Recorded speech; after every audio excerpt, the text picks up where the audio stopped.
mai haere mai, e te whānau. Welcome to the Flood of the Next podcast. My name's Holly. I'm here on Cubby Cubby land in Caboolture. Erin, we have in Mangawhai, and on Gadigal land in Sydney, we have Danny. So, 2 games to discuss today. We'll start with the men's game, seeing as that was first. It was a 2-1 win.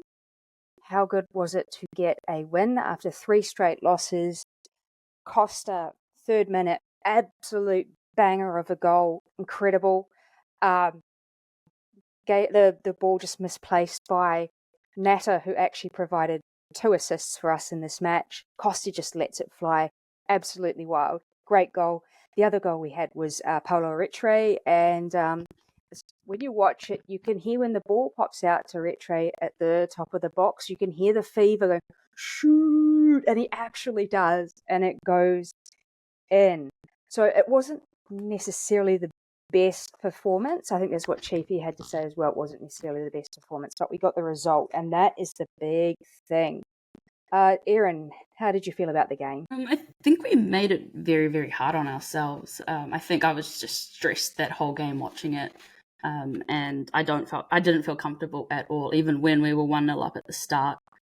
It was just a bit of a nervous watch there, but I was really glad to see that Tim Payne was put into the matchday squad.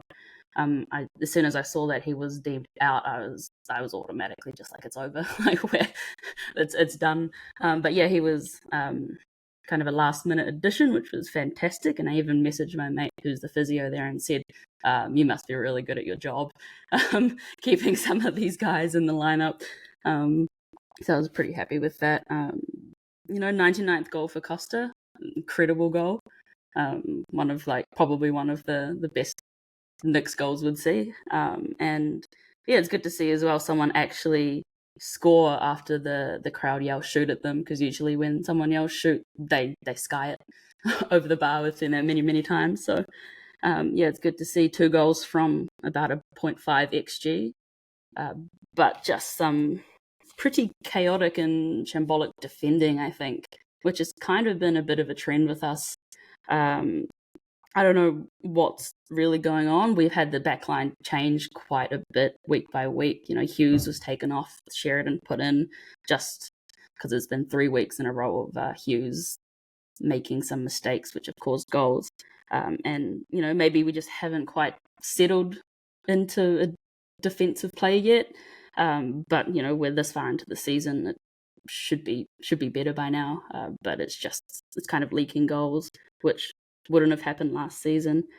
But onwards and upwards, getting a win after 3 losses is always going to be good for confidence going forward. And so hopefully we kind of see it improve and just have a better game next week. I guess it was all about the result, right? We'd lost 3 in a row. We didn't want to get into a habit of losing, so coming away with a win and our first win at home as well, I think that was the most important thing. And I think the Celtics themselves will be happy with that. But as for a game, yeah, it wasn't a brilliant watch. Certainly the first half, we didn't look that impressive. Second half, we came out, and for the first 15 minutes, I thought we were very good. We seemed very positive and pushing forward, and then either we stopped doing it or they changed something, and we sort of went back into our shell a bit, and then basically what we passed. It reminded me very much of games from last season. Very much we're sitting in our low block. We will let them have as many shots as they like from in and around the box. We'll let them put the ball into the box and we'll block it.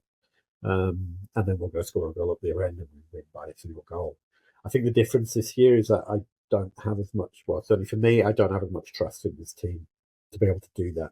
Neither in the defence to stop all those, low quality chances, particularly in our attack in terms of being able to take those few transition chances we have and take it up the other end and score. They had so many shots and so many things out of the box that I thought it was just a matter of time before they scored.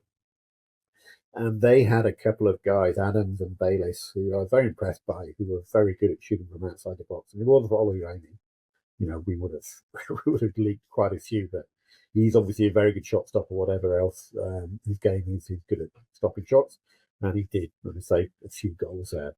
And I'm sure if you ask Chiefy, saying, well, again, low quality chances to the manner, we trust Josh, he'll save those, and we weren't in any real problems. But I just don't yet have the confidence in this defensive setup that I probably ended up having at the end of last season, where I was, ball goes down the edge, it puts in the box, I know it's going to get blocked away. And their goal came from someone basically ball watching that as it came across, because there was maybe 5 or 6 of our players in the box, 2 of theirs, and they reacted first. That shouldn't happen. But don't want to be too depressing, because we won. Costa with an amazing goal to start off with, just superb. You can't do anything wrong at the moment, and the strapping's going down on his leg, so that's good as well on strapping watch. And then, as I say, in the second half, we just seemed to change something up and just be more positive, and we just managed to push those passes through the centre, up the middle, and I don't know if it was a mindset thing. The only change we made was taking LBS off and putting Piper on, which was actually putting a more attacking player off and putting a more defensive player on. So I don't really see how that would have changed it. Commentators were talking about Retray pulling a little bit wider, maybe opening things up that way. That was possible as well. I couldn't really tell. But, we suddenly looked good, and we looked like, okay, yeah, we're going to win this game. We got the second goal, and it was like, yeah, okay. We really opened up, and we've taken over. Then they've tried all they can, and they can't. But then we seem to go back in our shell again, for whatever reason. I'm not sure why. I mean, it's all sort of fairly chaotic. Balls into the box. We're trying to clear them, and again, I just didn't really have the confidence that we do that, and we certainly didn't look like scoring another goal. So when the 80 minutes came, the shirts came off, I was sort of happy, but I wasn't at all confident I was going to last till the 90 minutes. But we sorted it out, and we won 2-1. I guess that's an important thing. Maybe we can build on that to go into the next game, because I guess we have to give up now on the idea that we're going to build around Marco, because he's just not going to be here for at least another month, and then he's going to be taking a couple more weeks to get fit, and before you know it, the season's going to be over. So if we can build on that defensive effort, we can maybe build around something going forward, which we need to do, because really, apart from those 2 shots, we didn't have that many chances. Those 2 shots, let's see, the Costa one was an XG of 0.02, and the Retro one was 0.04. So we have massively outscored. What was I don't know what our final XG was. So, but we definitely took very unlikely chances. I had a pet peeve during this game, and there were at least 2 incidents where the team did not play to the whistle. Now, we teach little children just starting to play to the whistle. The first was when the ball came off the referee. Okay, yes, that the ball should be, like, the play should be whistled dead. There should be a drop ball. So I do understand why everyone expected that to happen. However, play to the whistle. A second incident, and Joshy was furious about this, was Sam Sutton went down under very light contact, expected the foul, stayed down on the ground, and then I guess maybe some of the other players thought, okay, maybe we'll get a foul now. But no, Jets take the ball, and Joshy saved. It's like literally a couple of inches outside the post. And he gets up and he is furious and yelling down there. And again, we teach little children just starting, you play to the whistle. And that really, really frustrated me. Suts does that a lot, actually. It goes down under not a lot of pressure, and then often we turn the ball over. There's no excuse for that. There's no excuse for that. There isn't, and I'm sure that'll be brought up in the training sessions I have this week. That'll be something I'm sure that the coach will be looking at and talking to them. Yeah, looking for fouls when it's not going to happen, I find really frustrating.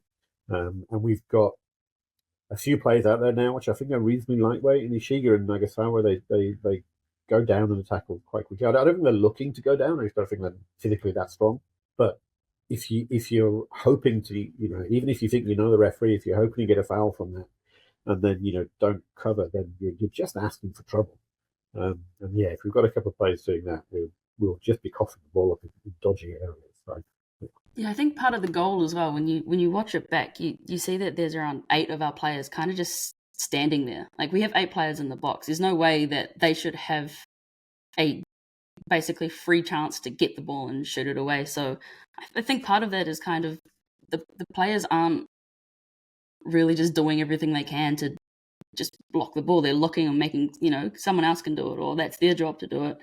And it's happened a few times this season. I think a few weeks ago, you look and there's a whole team basically there in the box, but they still get these free shots away. And so I think, half the time they're yelling at each other that they haven't done their job without actually doing what they can to make sure the ball goes out of play. I think our centre-back pairing last year was Wootton and Sermon. And then we mixed around a little bit in terms of the outside those. But it was Wootton and Sermon the entire season. And I think that really helped us because they knew exactly where they should be and they were always there. And I guess all the people around them, even if they were coming in, either played a few games with Kelly Hill, played a few games, Sutton played a few games. Whenever they came in, I guess they always knew where Wootton and Sermon were going to be.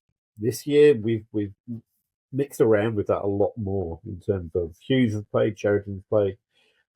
They've mixed around in terms of whether Wootton is a left-sided centre-back or whether the right-sided centre-back. And I'm just wondering whether that is leading up to a bit of this. Just people are just not as sure of where other people are going to be around them. Previously, they know exactly where they are. They know where their post is. They know where the goalkeeper's going to be, and they know where Wootton and Sermon are going to be. So they know what they have to do or which ball's going to be theirs. Maybe because we switched things around a bit more this season, maybe people are just not as sure of. Well, our next match is City away. That's at Amy Park, which is a bit of a graveyard for us. So who knows what to expect? I think we can beat City. A lot of their good players are out. However, we're shocking at Amy Park for some reason. I've got no idea why. So I'd be happy with a draw, but I think we've got the ability to get a win. We'll see. What are your thoughts on the game? It's going to be a tough one, and again, I'll be happy with a point. Always happy with a point when we get to Amy Park. They're a decent side. We're not showing a huge amount going forward. We probably won't have many chances. That's going to be the game, so we'll need to be really solid in defence, better than we were against Newcastle, I think. And then, take any chances we get going forward. It'll be interesting to see what Chiefy does with the defence. Does he sort of keep it the same, saying, okay, we won the match. If you win, you keep your place in the team, which means Hughes still out and Sheridan in there as centre of defence. I don't think Sheridan's a terrible job in centre of defence. Maybe it would be good to keep a bit of consistency there. But I'm really, again, not sure how we're going to solve this going forward, breaking through, getting transition. So we saw it for a bit against Newcastle, but not enough. I thought Luke Brooks-Smith was unlucky to get taken off. I would like to see him get a bit more time. He really didn't get the ball very much in the half that he was on. He had a couple of options. Chiefy did speak about that one in press conference. I heard him say, he had a couple of chances one-on-one against Kankar, I think it was, and did go past him. A bit harsh, put the ball in a sort of 50-50 and didn't manage to be a very experienced A-League defender when he was 16 years old. That'd be harsh. I'd like to see him get the ball with a bit of space in front of him. He got that, I think, once against Newcastle, and probably should have put the ball across Barbarouses, didn't. Okay. But yeah, he's obviously a bit promising. I'd like to see him get a bit more time. Corbin Piper, I don't think he's the answer. From what I've seen so far, I still find it a bit strange that he's playing in a Chiefy team because he's physical and he works hard and hustles, but his passing doesn't seem to be up to the quality that we sort of need to play the kind of game we play. So I sort of thought it a bit strange that he sort of came on there in an attacking role, maybe in a defensive role if we need all hands in the back, if we're 1-0 up and there's 20 minutes to go, throw him on there possibly. But otherwise, I'd probably like to see LBS get some more time, or even Nathan Walker, because if we're going to go back to playing how we did last season, what we did end up sometimes is sucking them in so much around the box with all their players there that we leave a bit of space behind them. And someone with a pace of Nathan Walker might be able to take advantage of that and bob ahead up the wing and then the Barbarouses be there. That could be an option for us to score. So look, I think we've got the ability to get some kind of result out of this. A win would be probably above what I'd expect, but if we defend properly, we can get a draw. Yeah, it looks like City is sitting in kind of a similar place to us, one point ahead, but they do have a game in hand because they're playing tonight, by the looks of it. So, it's always going to be a tough game when we go to Amy Park, and, they have an ex-Knicks player in the team, Ugarkovic, who, is going to be hit or miss whether he's going to pull out an absolute blinder and hit one top corner. But, I think we have what we need to, at least get a point from it. And, hopefully we have their keeper Beach play like he did against Auckland FC, and, one Ashige free kick is going to score every single time. So, who knows? Hopefully we can get something from it. Obviously 3 points would be nice, but it's been a while, I think, since we've managed to get 3 points from that stadium. So I'll take one and keep the losing form away. All right, let's move on to the women's game that was away at City. I think we played really well considering we came out fighting. We didn't just sit back. We really played to win, to get some points. We did lose 2-1 in the end. Olivia Ferguson, scored her first goal. She was player of the match. She worked really, really hard. Brilliant start. We were just undone by the space of a couple of minutes where we had an unfortunate own goal. And then on top of that, the ball was played from wide and a header. So I think we played really well. I think especially those last 20 minutes as well. We were really pushing for an equaliser. And it would have been crazy if we had gotten even a win out of that, which it kind of felt like until they put McNamara and Policina and Speckmeyer on, which they didn't start with, which I actually thought was maybe disrespectful. Erin, was it disrespectful of City to not start their front three? I think, Holly Mack makes sense. She's just come back from an ACL injury. We don't expect to see her start soon or get, a full game. But I think with Mariana Speckmeyer, who's been starting most of their games, the fact that they paid big bucks to steal her from us and then not even start her was kind of interesting. And yeah, I thought it was, I don't know if she's got an injury or something, but I thought that was really strange. You'd think that she'd kind of know how to come on and know potentially where our weaknesses are, and at least where Paul Temple may have had his weaknesses. He coached last season, so I thought it was kind of interesting that she didn't start, and you could definitely see that they weren't doing too great with their attacking. They didn't have a single shot on target in the first half. They had one total shot, and they had 71% of the possession in that first half. So I don't know what they were doing with it. They were just playing around the back or kind of messing around with it, trying to find a space. But I think we did really well to, press high on them and stop them from really doing anything. I think it's different from the Victory game where we kind of played the same formation, but I think we kind of let them come at us a bit against Victory, and they got a lot of shots away early. They just didn't score any of them. But for this game, they just didn't even get the chance to really put many things through, and it looked really good for us. And I think that high press really worked as well because Jale won the ball that the keeper played straight to her, put a shot away, which is a pretty decent shot that the keeper had to parry away, and then Ferguson just being a energy bunny, just running around. She was in the right spot to just get that follow up and just tap it in. So I think that we did really well. If that was Paul Temple's game plan, then good on him. We had this debate last time whether that was his actual plan, but this time it worked. Pressing up on them and putting them under pressure because they did not like that very well. But what I can note though is that I saw the stat from Opta Jason that Rebecca Stott, she made 129 passes in this game and 144 touches, which is the most for any player in the A-League women since they started recording data. So that's huge. That's a lot. That's a lot of touches that she's had in centre back there, and so good for her. That she's pretty much the rock of that team there. But I thought that their keeper wasn't very good.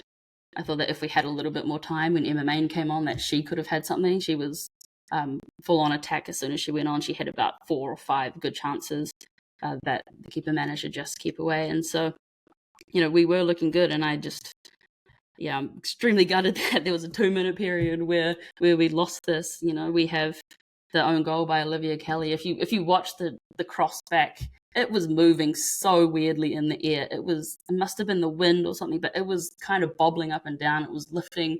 It would have been really hard to judge. And, unfortunately, the centre back that we purchased to be a defensive header winner at 5'11", managed to get something on that where I don't think any other player would have. And that kind of, almost was the downfall of it. But, it is quite interesting that, we have Kellys in our team, which are quite tall. Olivia Kelly, 5'11", the Kelly Howells are like 6'5", and then my mum, who's an Anne Kelly, is only like 4 foot. So I don't know how I missed these genetics. I wish I got them, but something's happening here with that name. But it would have been great to get that win. I think Melbourne City getting their first loss of the season to little old Phoenix would have been one for the books. And coming away disappointed from this match when, on paper that they kind of had most of the possession, most of the passing, more of the touches, but we just had more shots away. And I think that we played better attacking football, and we probably could have won that. But that's football. I guess it's a complete mirror image to the men's game in that, hated the result, loved the performance.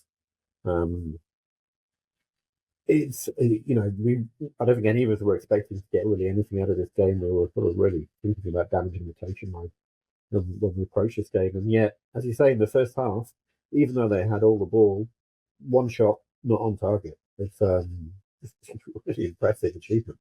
And then when the game opened up in the second half, I think we certainly had the better chances. We had them, and we had more shots, so we could have come out of this game with a win. We were very unlucky not to, I think, to be honest, and I think we probably would have deserved it. I like the fact, and again, giving credit to Paul Temple, that he's approaching games in different ways. He's not just going, okay, this is it, and this is how we play. He's changing the team, changing tactics to see what works best, and as I say, instead of sitting back, we went at Melbourne City and we put pressure on them. We got a goal out of that, basically out of that press. And again, the second half, again, especially sort of the second half when we brought on someone with a lot of energy like Emma Main, we were just creating chance after chance. It was, Emma Main was just in the middle of everything. He looked so impressive. And to have that ability to change the game or to try and close out a game is good. And I think just how well we've done against, such a good team. Again, look at the names they've brought on. How do we compete with this? This is a different level.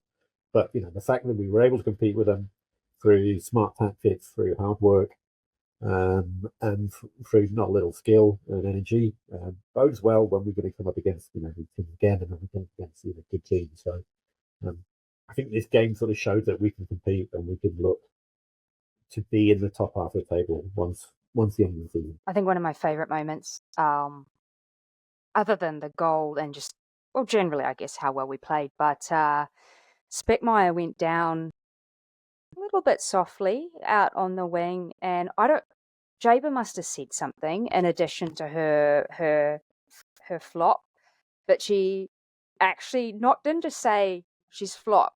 She actually recreated what she felt was the flop by throwing herself to the ground. Now, I kind of imagine surely she said something as well, because she did get a yellow card for that, but that was, and again, we don't really want people on yellow cards for no good reason, but I thought that was a really funny moment, because it kind of looked like she did go down a bit easy, but just the actual full body going to ground was a good bit of shithousery. There was a nice bit through the second half, I think, where Alyssa Winnan quite blatantly stopped an attack going through with a lovely, beautiful, cynical foul.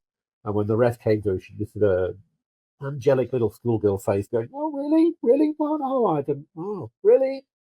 It's just like, exactly what you're doing. The rest of you exactly what you're doing. But yeah, use it. Do it. All right. Not so much more to say. Great performance, pity about the result. I guess the opposite of the men, which was not a great performance, but a great result. Next match is at home in Porirua Park. We are playing. Who are we playing? Perth.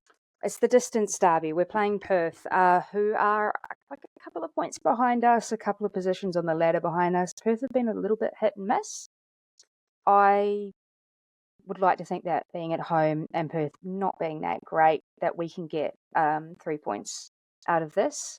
Predictions from the others, Erin? Yeah, I think 3 points minimum from this game. Perth, distance derby, it's a bit of a trek for them to get here, and they just haven't really been too convincing, to be honest. I'm not sure if you guys watched their game against the Mariners, but it was just they conceded in, I think, the 88th minute from just a awful communication error where their centre back Chinema, I believe her name is, didn't realise that Casey Dumont was coming to clear the ball and thought that she could play a back pass, and so it basically just meant that she kicked it past her and they had an open goal to score, and they got the L and lost a point from that. Dumont is can pull off some absolute blinder savers. I've seen her, and I think she's played for almost every single team now. But she's a decent keeper. But I don't know, Perth's just not looking good. So you'd expect that we should get these 3 points at home with kind of the squad we have and the way we've been playing. And yeah, their top goal scorer is Kelly Brown, who's bit of an outskirt Knicks player who didn't really get too much game time with us. So I don't know if she'll be coming back with a bit of a vengeance to show that maybe she should have gotten a bit more. But I think that if we don't get the 3 points, I'd probably be pretty disappointed. Yeah, look, these are games we're going to have to win if we want to be a top half the table side. Perth are consistent in their inconsistency, so I don't really know who's going to be turning up there. We, on the other hand, have been pretty consistent. We've had 4 good performances in a row. If we keep that together, there's absolutely no reason why we shouldn't win this. I would like to see a bit more cohesion between our attacking effect. We've scored some goals, but we haven't really put some really nice moves together to score goals, and I'd like to see that a little bit more. And that'll depend, I guess, on what team gets picked, but it'd be nice to put that together a little bit. Concentrating on that. Last couple of games we've been concentrating on defence, so it'd be nice to see our attack come together and really put something. I won't say put to the sword, but let's have a couple of good, decent goals that are unstoppable by the opposition. Okay, we'll talk about, and Danny, you brought this up with Alyssa. The rule that I would very much like to change in football is those cynical fouls to break up an attack. Like the one that Alyssa did, but like they happen all the time. You get a card. Obviously, if it's your second yellow, the punishment for that is you're off. But often players will be like, yep, I'll cop the yellow, whatever. Like eventually I'll accumulate enough that I'll have to have a game off. But it's not much of a punishment. I would like to see a sin bin for a cynical foul. Genuinely. Because think about how much good football is broken up by cynical fouls. Imagine how many more exciting attacks, counter-attacks, how many more exciting goals we might be able to see if this was punished reasonably. So I say yellow card, and could be a 5-minute sin bin or a 10-minute sin bin. Punish it, and then it will stop.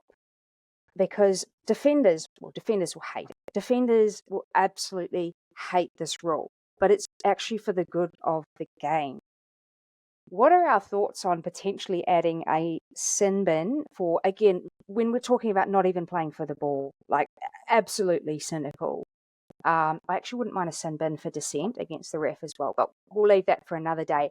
What are our thoughts on higher punishments for those cynical plays that, or tackles or grabs that break up an attack? I think I'm not sure it would necessarily work. I mean, the reason players are doing it now, if you like, is that they think the punishment is better than what will happen if they don't do it. So basically, they're doing it if they think that player is going to go through and there's a high chance they're going to score. And they're like, well, if I get a yellow card, that's fine. I'll take that yellow card. It's not great, and eventually we'll pay the price. But we'll have to we'll have to put up with that. Is 10 minutes in the sin bin really going to make much difference? Because I guess what will happen, they go to the sin bin for 10 minutes. The team will rearrange and just sit and park the bus for 10 minutes. If you're confident, if you're confident in your defence, 10 minutes with 10 men, it's parking the bus is not going to make that much of a difference against an almost certain goal. If that's what you think it was going to be, that's the reason you committed the foul. If you think that's going to score, I think any team worth a thought will say, well, we can stop someone scoring for 10 minutes if we just sit back and do that. It'll stop you going forward for those 10 minutes because you've only got the 10 men, but it won't necessarily stop them scoring. And I think you've seen when red cards happen, it doesn't necessarily mean the other team is going to score lots of goals. What it means is one team's just going to get more defensive. And yeah, if it happens early in the game, eventually they get tired and they're more likely to score goals. But towards the end of the matches, if you get a red card in the last 10, 15 minutes of a match, it doesn't really make any difference to, I think, the probability of you conceding a goal because you just sit back, put all 10 men behind the ball and just forget about the attacking. So I'm not sure it will wipe things out as much as you say, Holly. I think it'll just be another consideration. I think, do I grab this player's shirt if he goes past me? Is he likely to score? Yeah, he is. Okay, I'll grab that shirt because I still think we're not going to pay the price. Yeah, I think it'd be interesting to enforce because it will just bring in another ref decision that could be either way. Something could happen and the ref will send them to a sin bin, and it's just more reason to say that that wasn't cynical, didn't meet the criteria, I shouldn't have this, and it just might cause just more issues than it would solve. I think if it was a clear goal scoring opportunities, we have dogso for that. People get red carded if it's the last man, certain chance that they'll score, then we get red cards for that. But I think with shirt pulling, there's usually people, there's usually other people, there's usually a line of defense behind them, they've just been beaten, they're frustrated, they just pull the shirt, slow it down, break the play a bit, have people get back and just recover and cop the yellow card for it.